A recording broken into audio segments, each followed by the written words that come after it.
Last month, I predicted that the Studio Series 86 Swoop would be the hardest Dinobot to acquire. But are the facts pointing towards that actually being the case? We're going to talk about that, cover the latest news, and announce our giveaway winner right now on Transformers Talk Raw.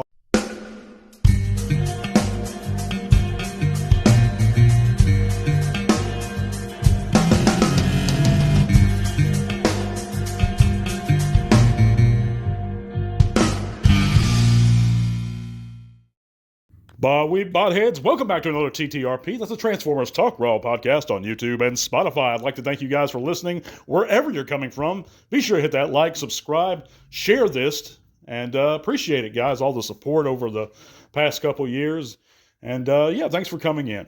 Let's get right to it, guys. You know, I predicted this last month, and a video I posted, or a segment I posted, featuring 5 bold predictions for 2024 in the main line. One of those was that Studio Series A6 Swoop would be the hardest, most difficult Dinobot to actually get our hands on once he is up for pre-order or available. And this may be coming true. A couple days ago, of course, he was up for pre-order on Pulse for the first time, and he sold out within a couple minutes. We predicted that. I don't think I was alone in that opinion, and I don't think I was alone generally thinking that he would be the hardest one to acquire. He's the last one. He looks very good. And yeah, a lot of people love Swoop. And I think that there's a lot of factors to consider when thinking about this. Of course, the first point is that pattern, okay? So a lot of people have never seen Snarl at retail, for example, including myself. Never saw Snarl. See Sludge in abundance. I never saw Slag, but I personally saw Grimlock. So there seems to be a pattern going where, and that stretches back to a distribution issue, where Grimlock was relatively, at the time, easy to find. Slag was not. Sludge was, and still is. And Snarl is not. So I think that Swoop is going to fall into is not, given the fact he's the last Dinobot, and all of Hasbro's distribution problems. Of course, a lot of places, the pre-orders are already sold out, but also there's a couple other points to consider here. We know that Fort Max, the reissue, the Titans Return Fort Max Titan, has been delayed quite a few times. We've also seen several figures just outright canceled these past years. We also know that Hasbro's had accidents in their, like flooding that occurred, which isn't their fault at all, that's occurred in their warehouses over the past year or so. And so all these factors lead me to believe that Swoop's just going to be real hard to get our hands on. And when he is available, guys, mark my words on this, you better snatch him up, because secondary prices on that figure are going to go through the roof. But let me know in the comments what you guys think of this subject. And by the way, while you're here, guys, check out all those great links in the description below. It's going to take you all kinds of cool stuff, including our Facebook group. You can help support the channel via Patreon. That couple bucks a month goes a long way, guys. It would really mean a lot to me if you regular listeners who enjoy the content could chip in $1 or $2 to actually help continue our many giveaways, upgrade our equipment here on the channel. It would mean the world to me. But I digress. Check out all those cool links. My buddy Chuck's channel, my friend Candice's channel here on YouTube. It just mean a lot to me, guys. But yeah, so all these things I do consider when making that bold statement that there is going to be, some difficulty acquiring this 86 Swoop.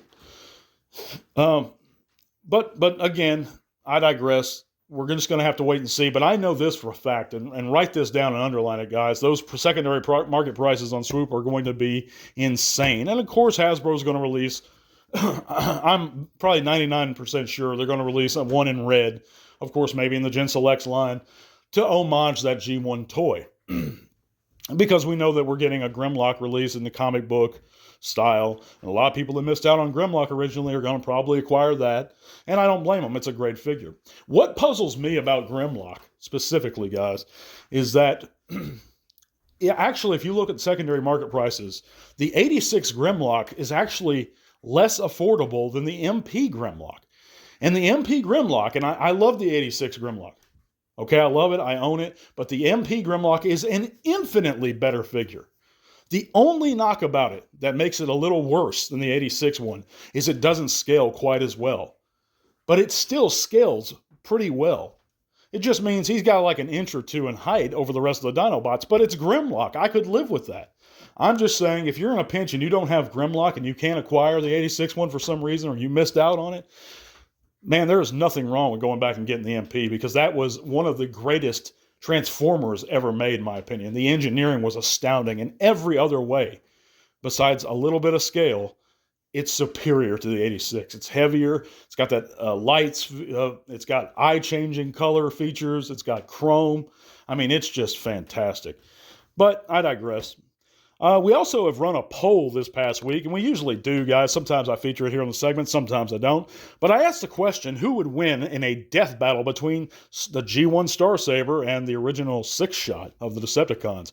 And it surprised me, because out of 130 votes, 78% of you guys voted for Starsaber to emerge victorious over the six-shot, who only stayed at 22%. And that's real interesting to me, and I'd like to hear some of your reasoning on that. Personally, I feel that six-shot might get the edge. I don't know a whole lot about Starsaber as a character. I know he's the leader of the Autobots, but other than that, he just wasn't a character I grew up with personally. But let me know in the comments, if you did vote for Starsaber, why did you make that vote? If you voted for six-shot, why do you think he would prevail? But yeah, we're going to move on with the news, guys, after a quick word about our eBay store. We all enjoy that special something that may help us remember the good old days. It may be something Grandma had in the living room. It may be that special Christmas gift you begged for and eventually got. Or it may be something simpler. Whatever the case, you can not only help support the podcast further by checking out our eBay store, but you may just relive some of those old memories just by picking up that special item. The really cool part?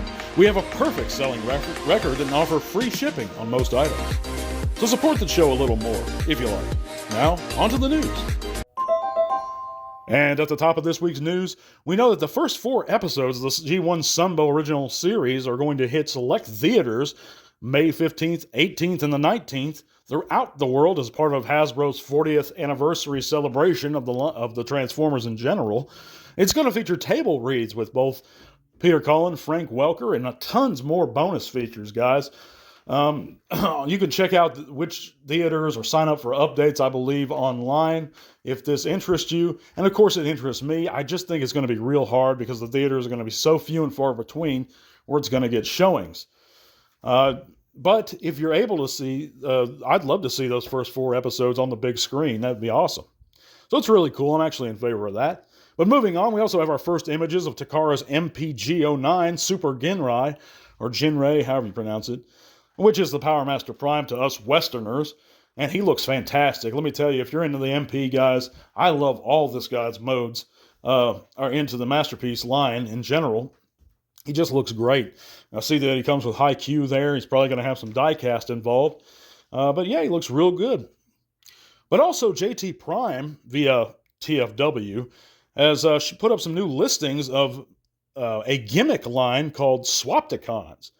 And this line features Shockwave, Hot Rod, Cheetor, Starscream, Thundercracker, etc., a bunch of other characters that we're familiar with, but it's going to be entirely gimmick-based from what I've heard. But I can't even begin to speculate what this means, a Swapticon, but maybe it'll be a more child-oriented line. That's what I'm actually hoping for, guys. I'd like to see more kids get into the Transformers instead of us old-timers, you know. But, you know, because they're for everyone. But, what are your thoughts? But anyhow, I'd like to thank you guys for listening. We're going to go ahead and announce our giveaway winner for this past month. And of course, that was for a buzzworthy Bumblebee Blue Streak, or Silver Streak, well, Blue Streak. He looks great, by the way. And we only had, surprised me, because we only had about 4 entries this month. Of course, our patron, who did win, and that's our longtime channel supporter, Just a Dad Who Loves Toys More Than His Kids. Congratulations, man. You're our winner for this month. And, of course, patrons get an extra bonus entry, guys, so he did. So he had basically a 2 in 4 chance of winning, or a 2 in 5, whatever it is. So he had a little bit of an advantage there because he's been supporting the channel so long, I imagine. But, yeah, there wasn't many entries. But if you didn't win, guys, hang in there. We're going to be giving away an all-new figure next month, like we do every month. And I deeply appreciate you guys listening and hanging with me all this time. We're going to be back with some new content soon. God bless you guys, and to all are one. This podcast is made possible thanks to the support of great people like you. Thank you.